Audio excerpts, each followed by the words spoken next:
gratidão nós estarmos mais uma vez aqui para o culto de Santa Ceia. Eu creio que nós iremos nos alegrar mais uma vez de acordo com a graça de Deus. Gostaria que os irmãos abrissem as suas Bíblias em Romanos, capítulo de número 8. E eu quero ler a partir do versículo 9 até o versículo de número 14.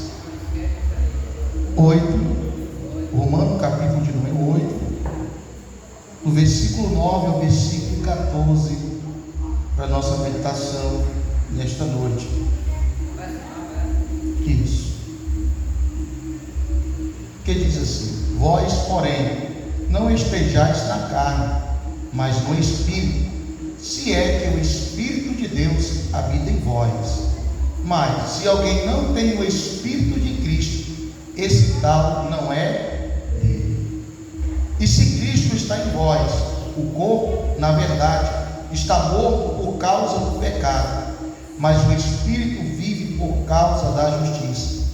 E se o Espírito daquele que dentre os mortos ressuscitou a Jesus habita em vós, aquele que dentre os mortos ressuscitou a Cristo também vivificará os vossos corpos mortais pelo seu Espírito que em vós habita. De maneira que, irmãos, somos devedores, não a carne, para vivermos segundo a carne. Porque se viverdes segundo a carne, morrereis. Mas se pelo Espírito mortificardes as obras do corpo, vivereis. Quem pode ler comigo o versículo de número 14?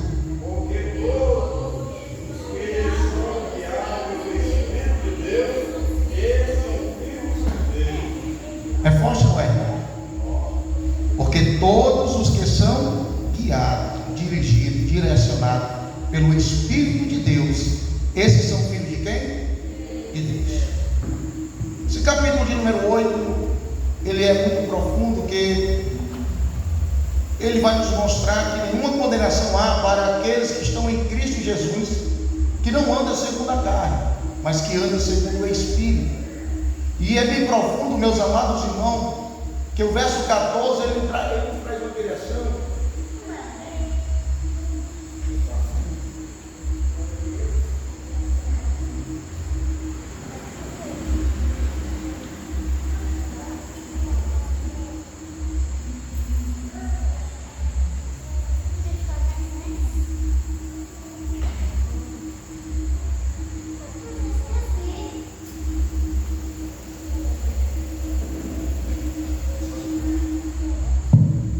Glória a Deus.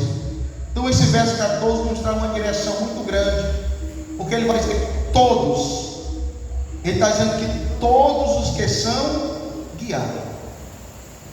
Presta atenção que ele tem uma direção e ele não deixa brecha aqui para outras escolhas. Ele diz que todos que são guiados. E quem são aqueles que são guiados pelo Espírito Santo? São todos aqueles que já se submeteram à sua vontade, já confessaram o nome de Cristo e se arrependeram dos seus pecados, deixaram a vida velha e agora anda em uma nova natureza, a natureza que vem do céu, que vem do alto, do Pai das luzes, em que não há sombra de variação para a glória de Deus.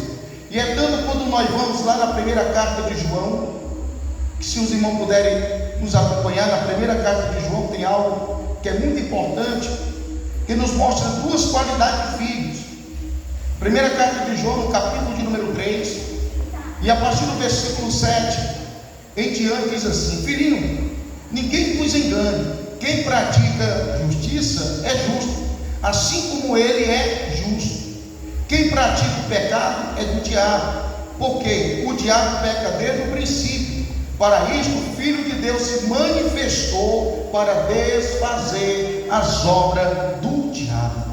Por isso o Filho de Deus se manifestou. Para quê, irmão? Para desfazer, para quebrar as obras do diabo sobre a vida daqueles que se voltam para ele em espírito e verdade e deixam Deus trabalhar. Se nós permitirmos que Deus trabalhar, se Deus trabalhasse nos nossos corações, se nós permitirmos que Deus faça mudança, que Deus mude o nosso comportamento, irmão, nós seremos uma nova criatura em Cristo Jesus, para a glória dele. Só que no versículo 9 diz assim, em primeira carta de João, capítulo 3: qualquer que é nascido de Deus permanece em pecado. Qualquer que é nascido de quem, irmão? De quem? Ele não permanece aonde? No pecado. E não pode pecar porque é nascido de Deus. Agora me traz um alerta muito grande para quem está com a sua Bíblia aberta. Eu creio que está escrito aí em 1ª carta de João, capítulo 3, e o versículo 10 diz: nisto são manifestos os filhos de Deus e os filhos de quem, irmão? E os filhos de quem? Qualquer que não pratica a justiça e não ama seu irmão, não é de... Então João traz aí duas categorias de quem, irmão? De filhos. Ele diz que tem os filhos de Deus e os filhos de quem? Tem os filhos de Deus e os filhos do... Agora uma pergunta particular para cada um, assim também como é para mim. De quem nós somos filhos hoje? De quem nós somos filhos nesta noite? É uma pergunta particular para cada um. Eu não estou aqui para apontar ninguém entre você e Deus, sim ou não? O que vai determinar se nós somos filhos de Deus não é quando nós falamos, não é quando nós dizemos. Se você voltar um pouco aí na primeira carta de João, no capítulo 2, versículo 4, quem pode ler para mim, versículo 4? Aquele que diz, eu conheço, mas não guarda os seus mandamentos, é mentiroso, nele não está a verdade. Olha só, aquele que diz. Eu posso dizer, eu estou falando de mim, eu posso dizer nesta noite que eu sou filho de Deus, posso ou não posso? Eu posso dizer nesta noite que Deus é tudo para a minha vida. Como é que é lindo, Vitória? Só não pode calar a tua voz.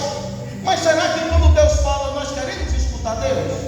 Será que quando Deus está falando conosco, cobrando de nós uma vida, um novo comportamento, uma nova mudança, uma nova postura, será que nós vamos dar ouvido a Deus? Ou vamos continuar ouvindo a voz do coração, ou a voz do inimigo das nossas almas? Então aquele que diz, olha só, aquele que diz, eu posso dizer hoje qualquer coisa. Aquele que diz, só que a Bíblia diz, eu conheço, eu amo, Ele está em mim, Ele é meu Pai, Ele é tudo para mim, e não obedece os seus mandamentos. Ele é o quê? Ele é o quê, irmão? Sabe que a igreja tem coragem de dizer, Ele é o quê, irmão? Vamos lá, toda a igreja, Ele é o quê? Alguns não tem coragem de dizer ainda, né? Porque aquele que diz que está nele, que obedece os seus mandamentos, que anda com Ele, e não obedece os seus mandamentos, é a Bíblia que diz, ele é o quê? Mentiroso. Então, para que eu me torne verdadeiramente filho de Deus, para que o Senhor seja tudo na minha vida, voltamos para Romanos, capítulo de número 8. Eu queria mostrar para os irmãos as duas qualidades de filhos, para que os irmãos entendam que tem duas qualidades de filhos: os filhos de Deus e os filhos do diabo. E olha só, Romanos capítulo 8, versículo 1. Portanto, agora, nenhuma condenação há para quem, irmão? Para os que estão em Cristo Jesus, que não anda segundo o quê? Mas anda segundo quem? O Espírito. Preste bem atenção que ele já traz aqui duas direções. Ele traz aqui duas portas, ele traz dois caminhos. Como Jesus diz lá em Mateus 7, versículo 13 e 14. Ele diz, portanto, agora nenhuma condenação há para aqueles que estão em Cristo Jesus, que agora eles deixaram o desejo da carne, que agora eles deixaram todo o sentimento perverso, malicioso, enganoso, que deixou a mentira, que deixou a vaidade, que deixou, meus amados, o desejo da carne de lado, para viver segundo a glória e o poder de Deus aqui nesta terra.